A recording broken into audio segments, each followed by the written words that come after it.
So we now move on to the Super League Round 7 power rankings, and if you've been watching these over the past few weeks, I've put them into groups, so I think I'll do the same again. The first group is the bottom 3, then the middle 5, then the top 4, so let's start with the bottom 3. This group consists of Huddersfield Giants, Castleford Tigers, and Salford Red Devils. Honestly, this group could be in any order. They're all as bad as each other. For Huddersfield, I still like their forward pack, but their biggest problem they're dealing with right now is changing the team every single week. The spine always seems to change, the halves always seem to change, there's no consistency in their lineup on a week-to-week basis, and that is really going to hamper them. For Castleford, they've had a bit more luck with consistent lineups, but they're just not a strong enough team. They're light in the forwards, their kicking game isn't particularly effective, their run threat is basically just Tex Hoy, so they can't work the ball out from their own end, they get beat up through the middle, and they get pinned back and concede points under the weight of pressure they have to deal with on their own goal line. For Salford, they do have, well, they've got the best excuse out of anybody, but I do hope they can find some consistency soon, even if they still put out weaker squads every round. If that squad is consistent, they can actually build from it. The younger lads get more experience and develop faster, the regulars can develop a rapport with them, and in possession, they can start to create more opportunities. Even though I liked the intent from Nicarima at the weekend, you can tell he's not comfortable with his teammates down the right edge just yet, but in time, they could get better.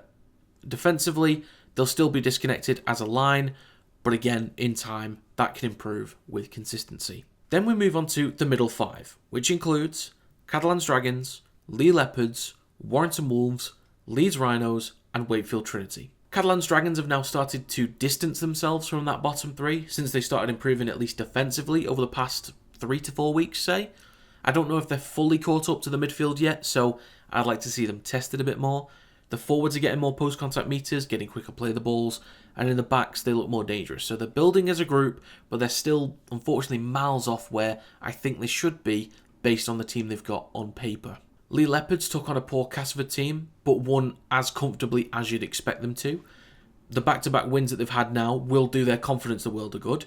Their performance versus Wakefield in the Challenge Cup was decent. They look strong carrying the ball. They're now getting quicker play the balls, getting a Pape to use the space behind the ruck. Then getting Lamb, O'Brien, Armstrong in support. Plenty of players around the ball to work off the off-the-cuff moments that benefit Leigh. So they're getting back on track. There's still work to do to get back to where they were initially to start the season, but it's a good start over the last 2 weeks. Warrington Wolves could have moved down this week based on their first half performance alone, but the second half effort did save them, I think. Yes, they were helped by a sin bin, but I think there was enough good in the second half to just hold on to 7th place. The first half was littered with ill discipline and errors, which gifted Hull FC great field position, and if you're going to do that, the least you could do is defend your own goal line, which they didn't do. Curry and Ashton looked disconnected. They looked uncomfortable down that left edge. There was half a chance of a comeback, but too many errors when they needed to be clean just killed off that comeback. They're still a decent side, as we know from the last 3 efforts against Saints, Leeds and Saints again. They just need to be cleaner, and the attack is slowly looking a little more clear with its intent. Leeds Rhinos could have moved up this week, but the reasons why they stay in 6th is due to the fact they took on a fairly weak Salford side. Yes, they beat them comfortably, but honestly, not comfortably enough, in my opinion, especially for the field position that they had. They should have done so much more damage to Salford, but their attack looked sluggish and clunky at times. I think the moment they get Croft back in the spine with Connor, Miller at 1, O'Connor's doing a good job at 9, you will see a Leeds side that looks more worthy of a playoff spot. Wakefield Trinity, in 5th place, will still be outperformed in some weeks as they're still a side that is learning. It's been said before, but the further into the season we get, the more it's going to put a strain on that squad, and there's a lot of changes they've had to make. They'll be disappointed with losing back-to-back games, but I think based on the performances they put in against Leigh, and then a respectable enough performance against Saints, I don't feel they need to move down this week. Versus Saints, they just started to let the game get away from them a little too early. There was half a comeback in there, but no real complaints about Wakefield right now. They're still developing as a unit, and as I say, a lot of changes, no reason to move them down. Wakefield still in 5th. Now we move on to the top 4, which includes Hull FC, St Helens, then moving down 1, Hull Kingston Rovers, and moving up 1, Wigan Warriors. The gap between Hull FC and St Helens is so unbelievably minimal. I was really considering a swap this week, but they just stay as they are. Hull FC are continuing to build their attacking connections. The left side has been their best side by a mile, but on the right versus Warrington, Cust was moving with a lot of pace, and now Price, with runs out the back, with his pace, they can take a massive step up.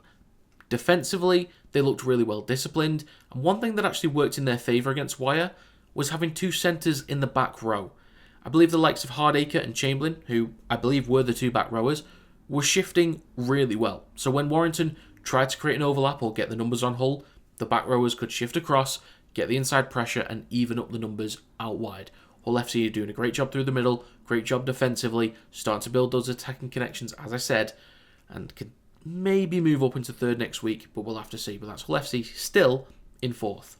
St Helens are still a little questionable in possession. Sailor and Wellesby are leading the way for Saints' attack, making good meters on that right edge especially.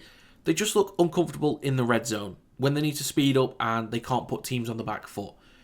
Defensively, I don't really have any complaints. That will continue to be their bread and butter that makes them so annoying to play against, and it will keep them in most games, and that's what will keep them in the biggest games of the season and will make them so annoying to play in the later stages and especially in playoffs. But St Helens don't have a reason to move them down just yet. They're very close, as I say, but still in third place. Hull KR started brilliantly against Wigan. Good carries, effective enough kicking game, and they kept Wigan pinned back fairly well on a good handful of occasions and won the field position battle in long periods of the game as well.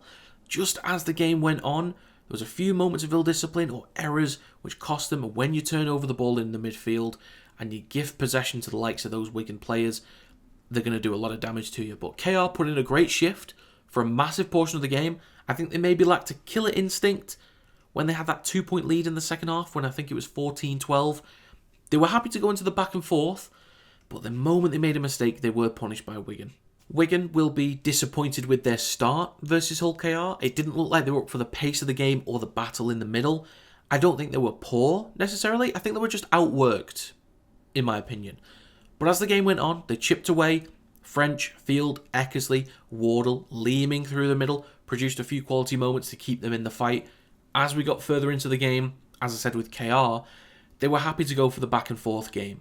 The pressure increased with the scoreline being as tight as it was later and later into the game. Wigan are probably the best in the league by a mile at handling pressure. They've basically been there, done that, so to speak, when it comes to handling pressure, and they capitalise on a few moments from individuals, as I just mentioned. But Wigan getting a decent win against Hull Kingston Rovers, and they move up to first place in the power rankings. So that's going to be it for this video. If you guys have your own list, do let me know in the comment section down below, and make sure you answer the Rugby League fan question that I pinned to the comments as well. But as always, if you enjoyed this video, feel free to leave a like. It does help to get the video out there to more people. Subscribe to the channel to stay up to date with more Rugby League content, and check out the Kinetic Rugby League website and store in the description down below. But that's going to be it. Thanks for watching, and I will see you next time.